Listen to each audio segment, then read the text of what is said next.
Ladies and gentlemen, with my extreme sick voice, we are here with top 16, Michael. So, I can't talk. You say everything, please. I'll explain the deck. So we were running the new Surge BROLY leader.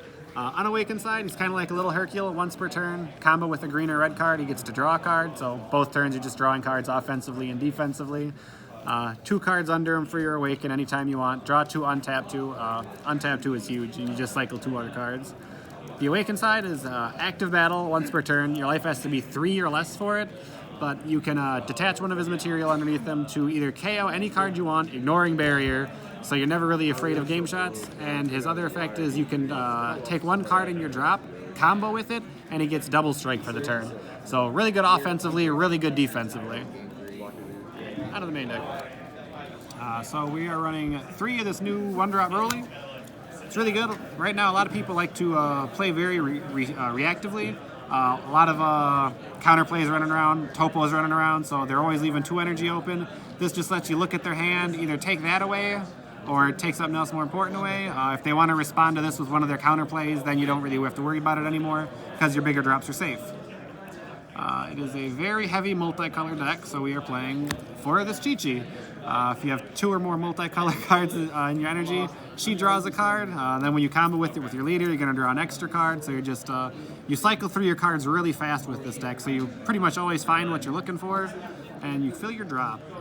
Again, very big multicolored deck. So we're running the, for the multi-energy BROLY. I didn't use them for anything besides energy. That's all he was here for. I'm running 2 and 2 of these. When you combo with them, you can mill up to the top 3 cards of your deck. I was playing that because my win con is Kaioken, the 7-drop, so I needed ways to fill my drop really fast. Cycling cards by turn 5 with just his effect, I was only ever getting a 9 or 10, so I needed a little extra oomph to make sure I was getting there in time. And then with your leader effect, it just kind of replaces itself, so you never really neg on it. So that was nice. Super combo for the Paragus. It's the best green super combo. You get to draw your 2, get rid of whatever you don't need or whatever's dead in your hand, which I use that a lot on this.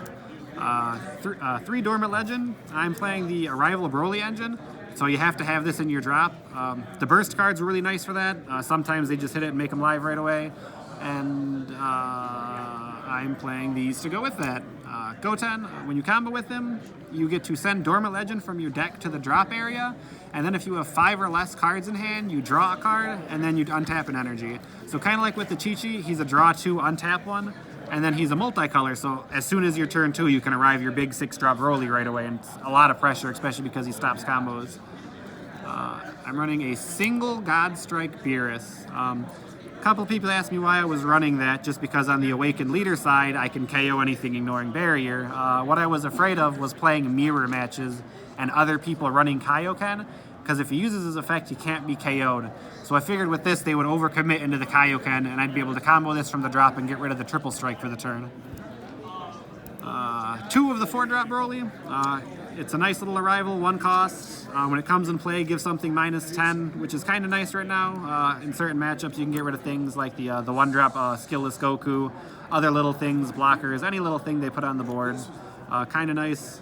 And then when their opponent combos, you can discard a card to get rid of one of their combo pieces, which for you, that's where you live and die in the battle. When your attacks are getting negated, your game's really hard, but you live and die in the battles.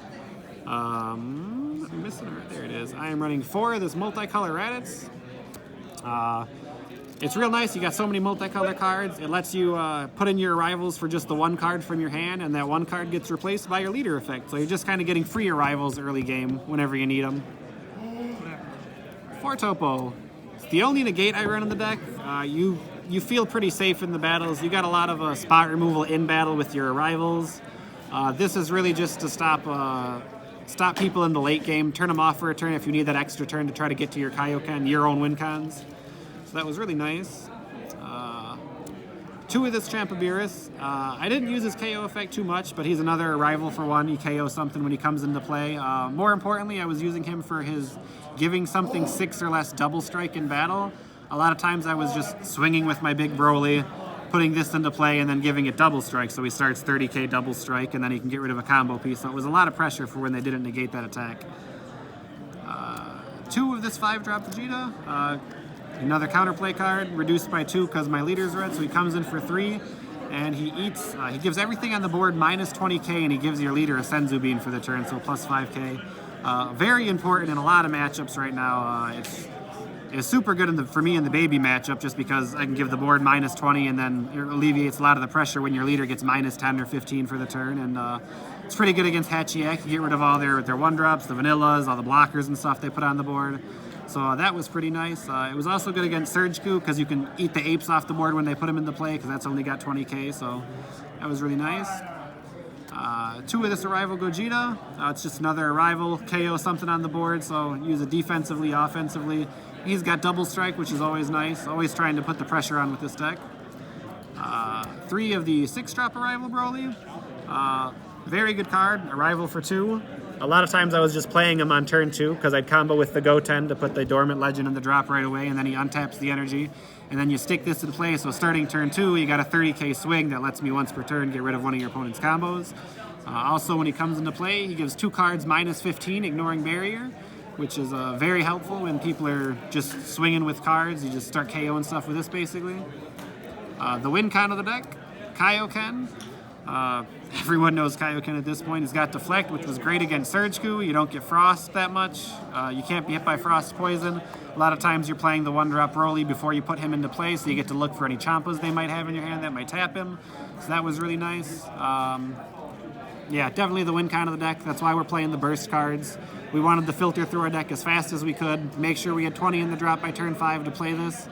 And then we usually saved our Awaken for that turn so we could play our things like the 1-drop Roy to look at their hand first, and then Awaken and play this in the same turn. And then we were playing the red-green secret rare. I didn't use it that much this weekend. I think I used it once effectively against the baby deck because they bring themselves down to 2 life for their big game shot, and I just left 5 open.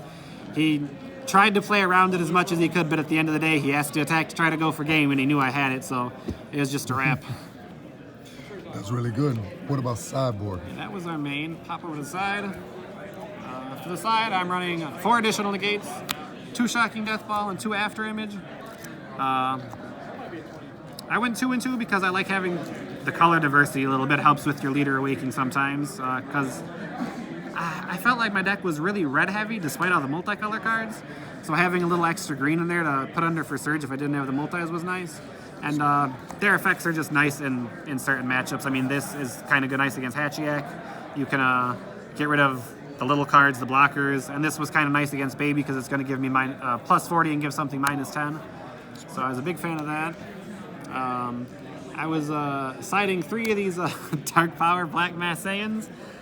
People before the event told me it would be really good against Hatchiyak because anytime they want to play one of their drops where they just put cards from the drop back into their deck or whatever, they have to lose 2 cards from their hand.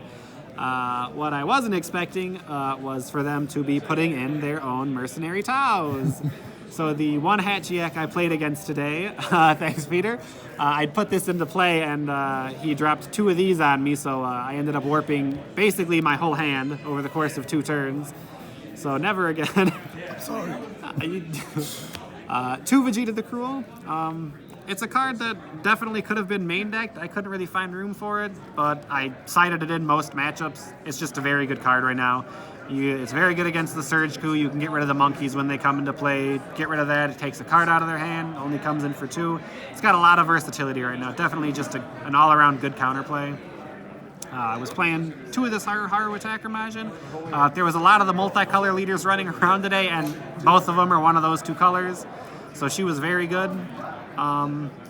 She was really big on my going for game plays because I would play my 1-drop Broly, take a peek at the hand, put her into play, untap all my energy again, and she also lets me burst the top 2 cards of my deck to make sure I have my Kaioken fulfilled, and then beyond that, she's just basically a free put and play critical for the turn. And then I was running 2 Tien.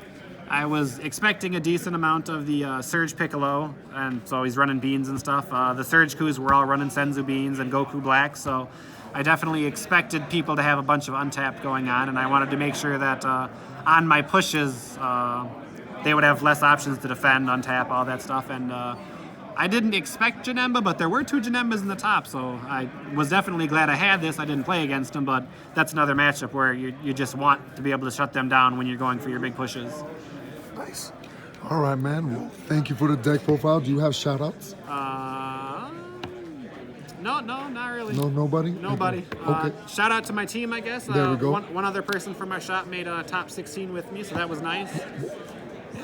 That's awesome, man. You did great. Thank Thanks. you for the deck profile. Until next time.